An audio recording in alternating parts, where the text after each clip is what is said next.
Okay, welcome to 2Inspire Health and Fitness Magazine show. I am Dennis Postema, your host, and today we have a very special guest, IFBB pro, Ann Titone. And Ann has competed and is a 6-time figure pro champion. Five different times she's been to the Olympia, placing 4th in 2014.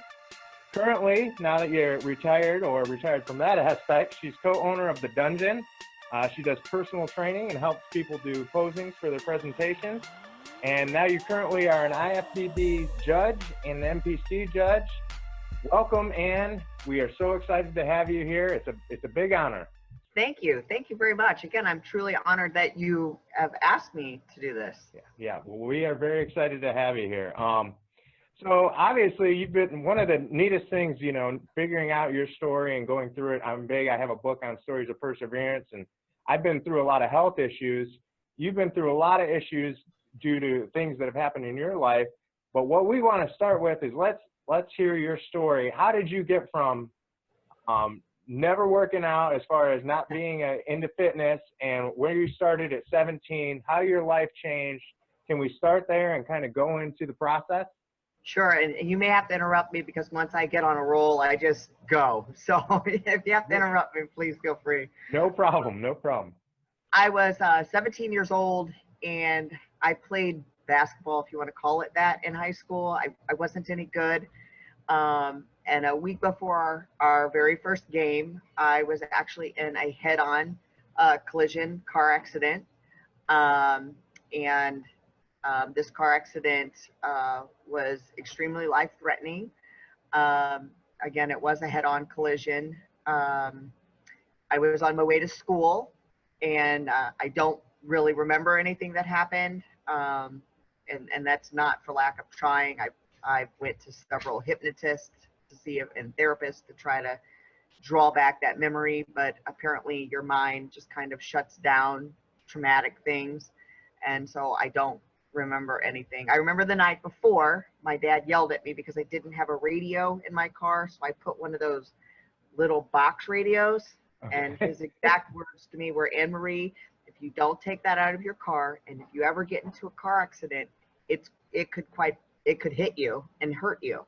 Oh and gosh. So yeah, that kind of resonates with me. And then I remember a few weeks prior to that, I was riding with my best friend down the same highway, and we were talking about our biggest fears. And again, I was like 17 years old. So yeah, at that time, my biggest fear was that something would happen to me and I would be in the hospital known as a Jane Doe, and no one would know who I was.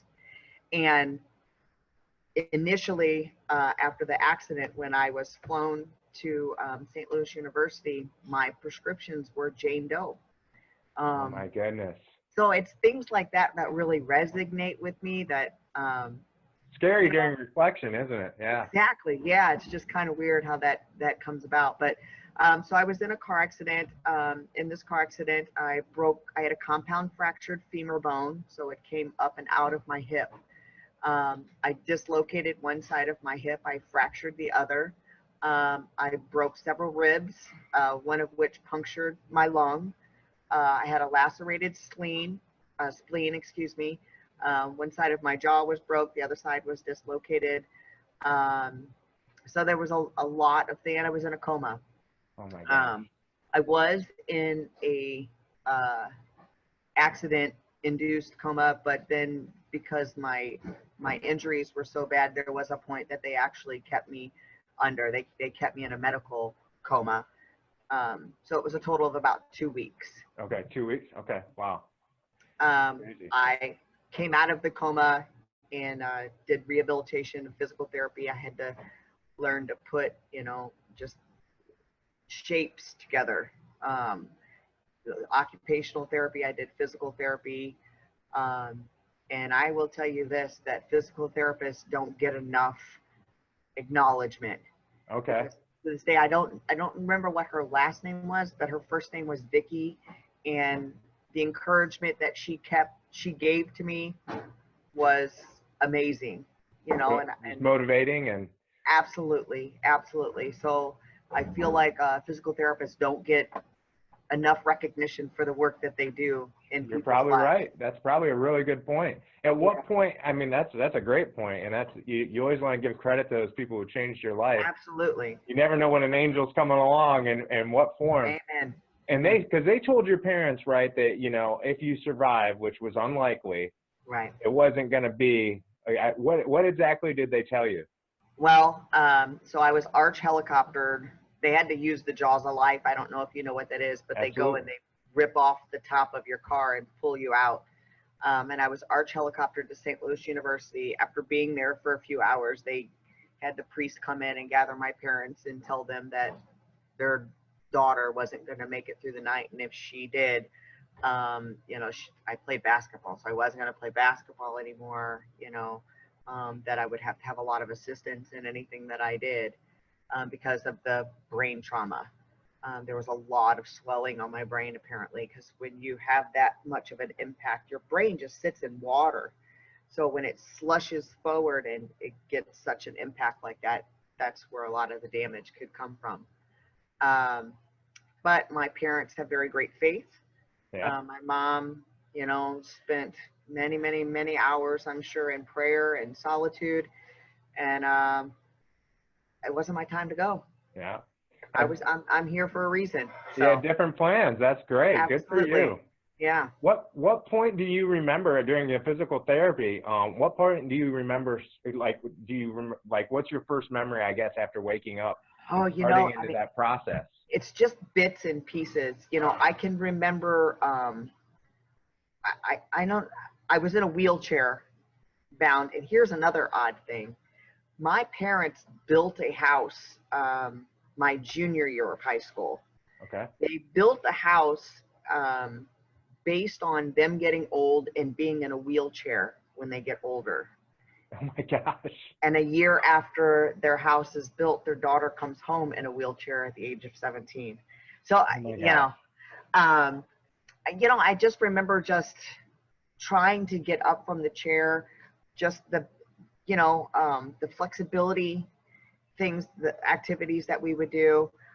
Again, it's like just flashes of different things. I can remember sitting in a chair and literally having shapes in my hand and trying to put a triangle into a triangle hole or a square into, you know, things like that. I have flashbacks of. I have a flashback of, it was like a hospital outing thing. It was right before Christmas. So I went to the mall and I actually passed out because just the excitement of everything. I passed out in the store. What's going on, huh? Yeah.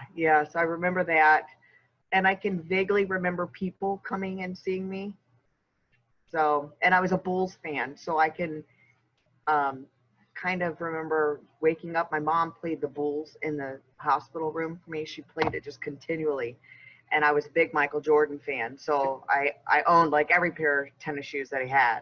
And my mom would whisper in my ear, Anne Marie, you have to wake up because we have to go get your Jordans. It's Christmas time. We have to go get your Jordans. So, sorry. No, I can really appreciate that. You're around my age group, so Michael Jordan, it's yeah. how that happens on these interviews. Everybody else is talking about the new people out there playing and everything, and somehow during all my interviews it goes back to Michael Jordan's. We could probably spend 45 minutes talking about the shoes. At least I could, I know.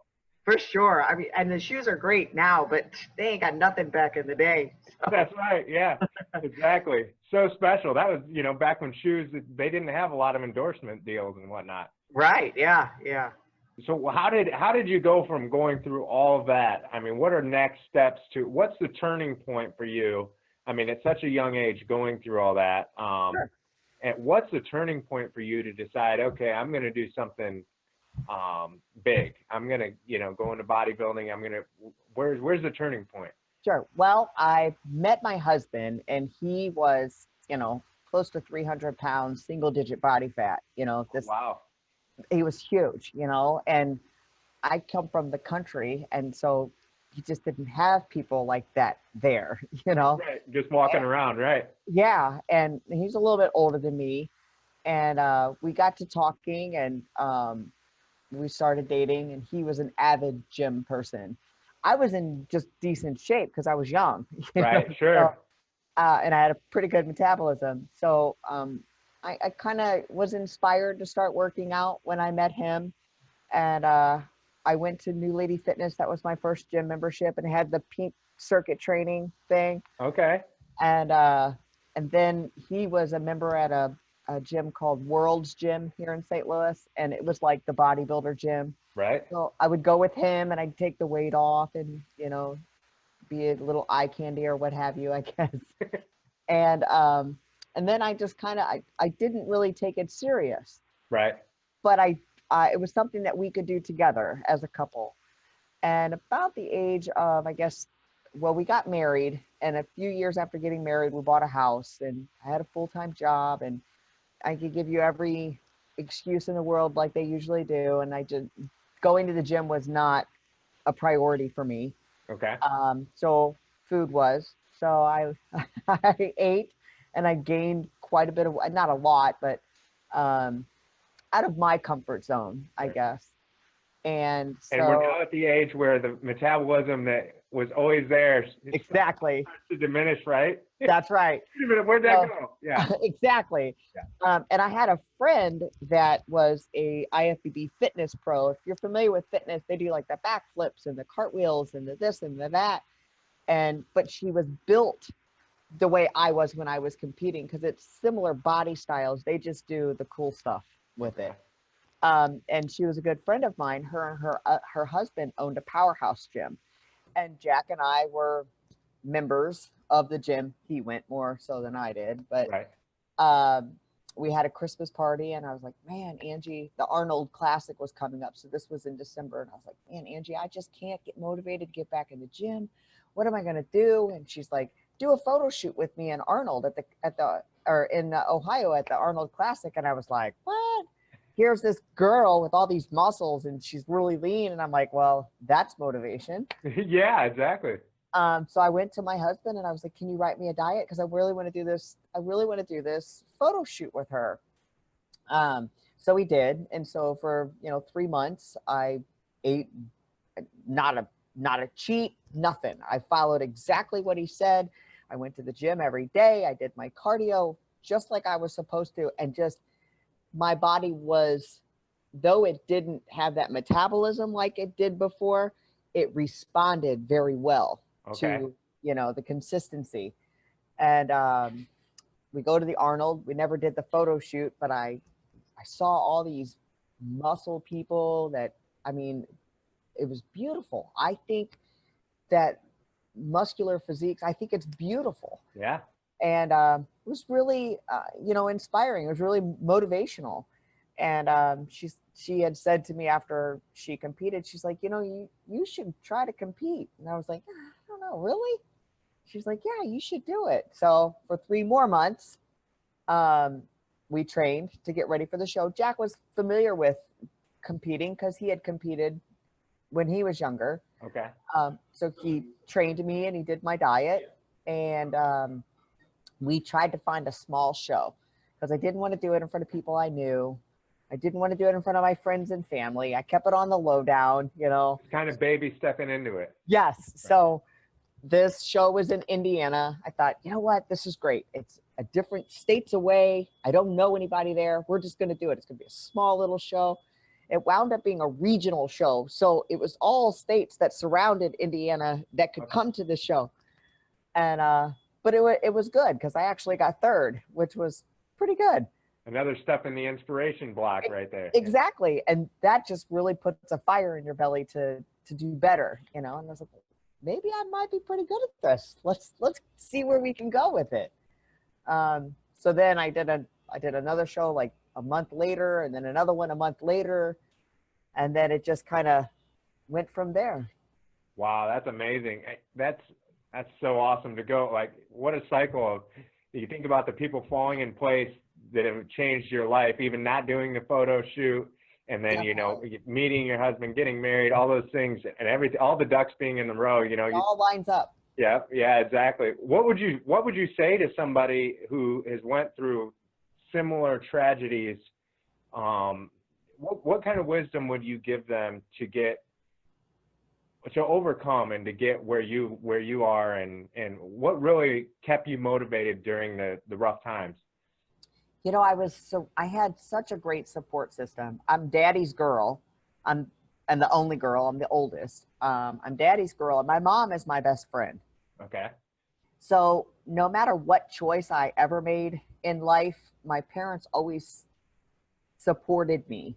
Maybe they didn't agree with it, but they Right. supported me only if I wasn't obviously putting myself in harm's way.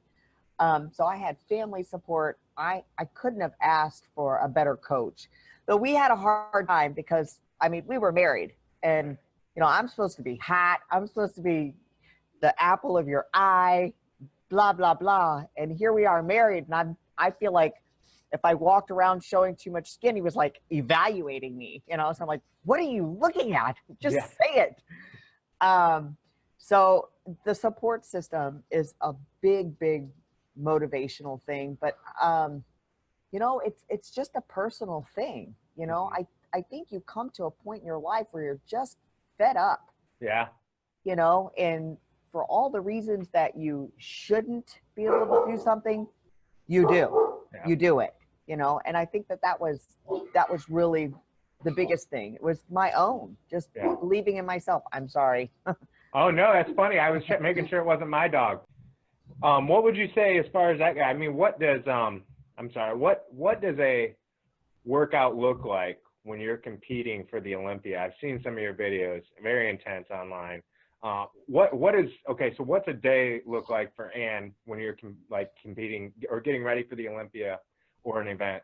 Well, a lot of people have the misconception that if you are in the Olympia or you are a bodybuilder, you don't have a life. You Okay. don't do anything but wake up, go to the gym, hang out all day, and eat chicken and rice. When in fact, that is the complete opposite. I worked for a dental office. I was an office manager, and I was an office manager for a dentist that didn't even know how to turn the computer on, much less use it. Okay. So I was her right-hand person. So the entire time I competed, I was an office manager. I had a full-time job. So I would wake up at 4 o'clock in the morning. I would be at the gym at 5 o'clock when it opened. I would do my hour of cardio or half hour, whatever, depending on how close I was. I would do my cardio. I would come home. I would shower. I would eat my breakfast, take pictures and send them to somebody that was looking at me if I needed to. I would go to work. I would work from 8 to 5 or whenever the last patient left. I would then drive 30 minutes to the gym. I would work out. I would come home, take care of my husband, because first I am a wife before anything else. Sure.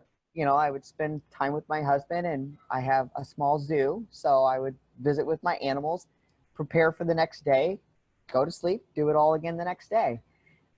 It just becomes very routine.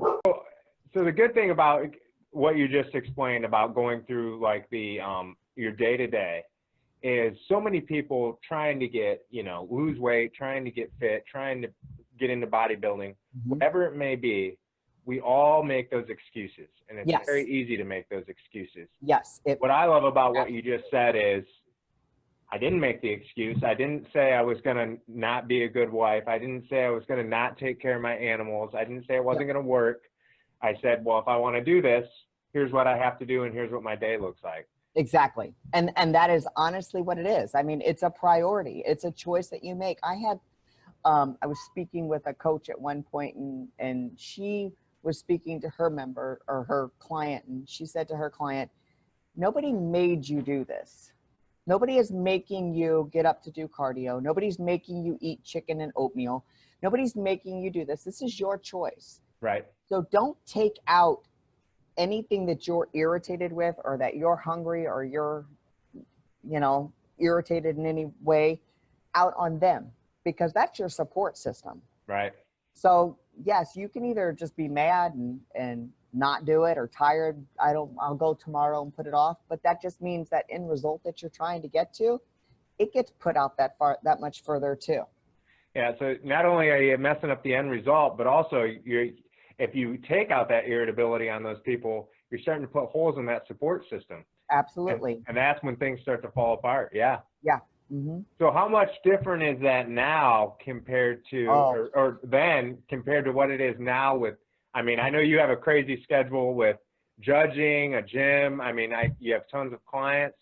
Well, here's where I'll be completely transparent with you. Okay. When I retired, my last year of competing, I kind of touched a little bit on it there in my bio, but I actually tore my hip labrum. Okay. Just a few months before the 2014 Olympia. I didn't even know. I was horrible at stretching. So I just thought I had a tight IT band. And, you know, I put Band-Aids on it and I didn't go to the doctor. I didn't get x-rays, anything. I just, you know, treated myself by going to the chiropractor and getting grafts in and deep tissue massage. And it just progressively was getting worse and worse and worse. And as you're continuing to train as well, exactly, right? Yeah.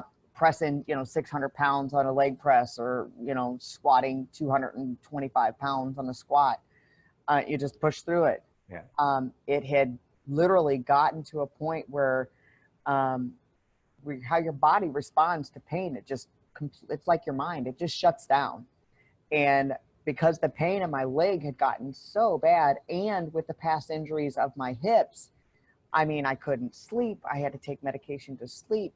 I couldn't sit for a long time because it was really painful. And it became a second job for me. Okay. And it became a second job that I felt like I had to do. And you know, when it comes to that point, you start to hate what you're doing.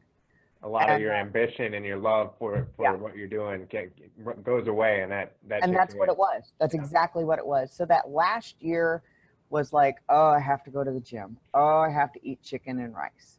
And so when I retired, I didn't just hang up my heels. I sold them. You know, I was done. Yeah. And I just did a total 180. I wound up I went to the gym maybe once a week, if that. I didn't do cardio.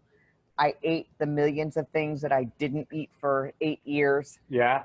And I went and had the surgery in December, and then there was the rehabilitation with that. So I used that as an excuse not to go to the gym. So, you know, I quit working out for probably about 2 years. Okay. Like I did not work out at all. And I was running a gym. So I had every opportunity to do so, and I just didn't do it. Yeah. Until my brother came to me last summer. He's a year younger than me, and he went through a little breakup, and he has the complete opposite metabolism than I do. He's tall and he's a skinny guy. So he came to me and he says, you know, would you help me? Would you train me and help me put on some muscle? And I was like, well, of course I will. I mean, I've got the facility. If you're willing to do it, I'll do it. Yeah. So he comes, and it just took that one time, that one training session. I said, you know, he thinks I'm the best thing since sliced bread, you know, with competing and all. And I said, well, how do you feel if I actually started working out with you? And he was like, man, he was just head over heels with that idea. And so now we work out together Monday through Friday. He gets off work at 3:00. He comes and works out. It's not at all with the intensity that it was before. We gab, we crack jokes, you know, probably more so than we actually should, but that's kind of what a day in the gym looks like for me now. But it's also, you can see you smile about it. You're having the enjoyment back. Oh, yeah. To where you're doing it, you know, there's always different levels. And you know what, the icing on the cake with the whole thing, though, no pun intended, what my brother has done.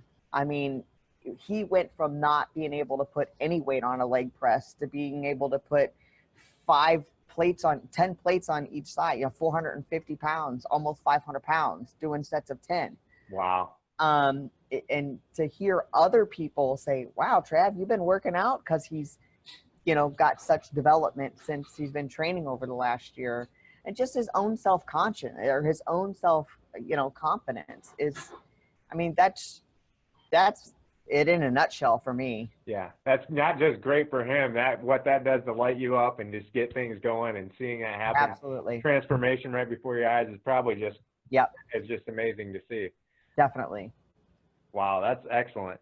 What would you say, what would be, just a couple more quick things, what would be your best advice to somebody who just cannot get to the gym? They just can't get there, you know, they want to lose weight, you know, they're in a funk. What would be your one thing you would tell them? Just get off the couch. Okay. You know, find some stairs, go outside, get a dog, walk a dog. I mean, you know, that's all it takes. It's just movement. Yep. That's all it is. It's movement. It's not being lazy. You know, is a gym good to go to get faster, better results? Absolutely. But if you're just trying to get your foot in the door, just get off the couch. Yep. You know, I mean, now with the things that are available on our phones and the apps and the internet and YouTube, I mean, there's such, you know, so much information. Yep. And honestly, I mean, it's trial and error with what happens with people. But the bottom line is it's just movement. Yep. You know? It's just making better choices of what you're going to eat. You know, you don't have to be a nutritionist to know, you know, what you should eat and what you shouldn't eat. Should I have a Snickers or should I have a carrot? Yeah. You know, it doesn't take a rocket scientist for that. It's just making better choices, taking small steps. Small steps lead to big lead to miles lead to journeys. Yeah. You know, I couldn't agree more. And I love the small steps comment, because I always tell people, why don't you just take 5 minutes? If you haven't worked out in 10 years, go walk for just 5 minutes. absolutely. It may kill you. Do that for 3 to 5 days, and then increase it to 10. And then, you know, just slowly. And then before you know it, who knows? We had somebody who used to play basketball. That's how he lost, I don't know, it was something like 150 pounds. But he started by he played basketball for five minutes, and of course was dead, you know, weighing twice as much as you should or whatever it would be, and just started going into it. And it's amazing how 6 months down the road. Absolutely. Just the basics. Everybody knows how to do a jumping jack. Yeah. Everybody knows how to do a sit-up. Yeah. Everybody knows how to do a push-up. I mean, everybody knows how everybody sits on the toilet, a squat. Yeah. You know, it's just the basic fundamentals, you know. And even if you do it with bad form, you're still moving. Absolutely. Yeah. Absolutely. Well, thank you very much. Is there anything else you would like Sure. to add to the show or to the magazine? You know, the biggest accomplishment other than being on the stage is the business that my husband and I have built with our promoting of the bodybuilding shows. There again, it's just amazing to see what we've done as far as providing opportunities for other people to get on stage and to follow their dreams into bodybuilding. I think I touched a little bit on it. When I was still competing in 2010, and we decided that we wanted to promote a bodybuilding show.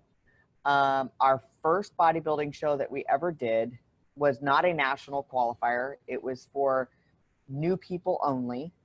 And we had a pro show with it too. So we had like fitness pros come in, and we had 50 people. We didn't even make, you know, break even on that with the venue that you rent and, you know, the judges that you fly in and everything else. We didn't even break even. But to look at where we were 11 years ago to the size of that same show now, I mean, anywhere of 600 athletes will cross the stage. Our one-day show has turned into a 2-day show. And next year, we are in the works of talking with adding powerlifting, strongman, CrossFit, just making it a big expo. So wow. Absolutely. And there again, it just starts with something small. It starts with an idea. Yeah. And a plan, and then implementing the plan and being consistent to the plan. And then the success of the plan. Yep. You know, that would probably be the only thing else that I would like to.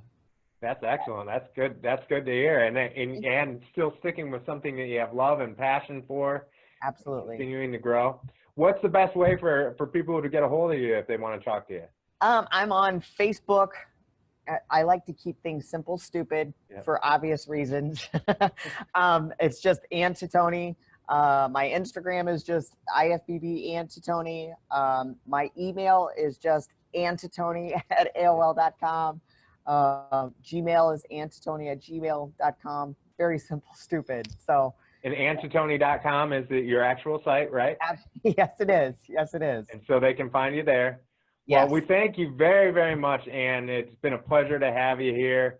Hoping that we can continue to do something like this later on. Sure. Wish you and your husband the best of luck and keep doing things. You. And I'm Dennis Postuma signing off, and just continue to live to inspire. Thank you. Amen. Thank you.